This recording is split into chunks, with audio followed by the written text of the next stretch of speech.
The verse of the week this week is actually 2 verses, James 4 verses 7 to 8. And the reason for that is just because I feel like verse 8 goes so well with verse 7, and you kind of have to do one with the other to get the full context of what it's trying to say to you. So for me and my family, as far as memorizing it goes, I only did the first half of verse 8, but I'm going to include the full verse here so we can just get the full context of what it's trying to say. So the verses read, "Submit yourselves then to God, resist the devil, and he will flee from you. Come near to God, and he will come near to you. Wash your hands, you sinners, and purify your hearts, you double-minded."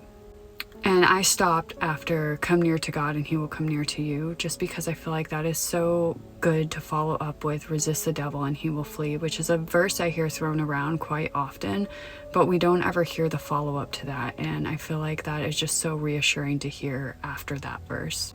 So first, I just want to address what double-minded is, which basically in a nutshell, that means when we refuse to fully submit to God. A good example of this would be confessing faith by mouth, but then going around and living your life in a state of doubt or some kind of contradiction to that. So how do we live in a way that follows what these verses are trying to teach us?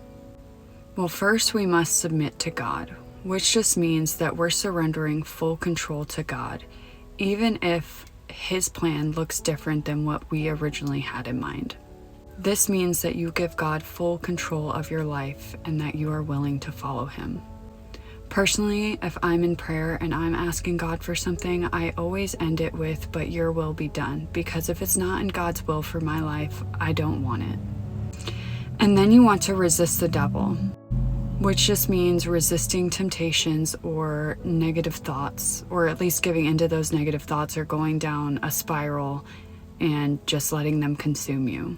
You will always have temptations and these thoughts come up, but it's your job not to take action on those when they do.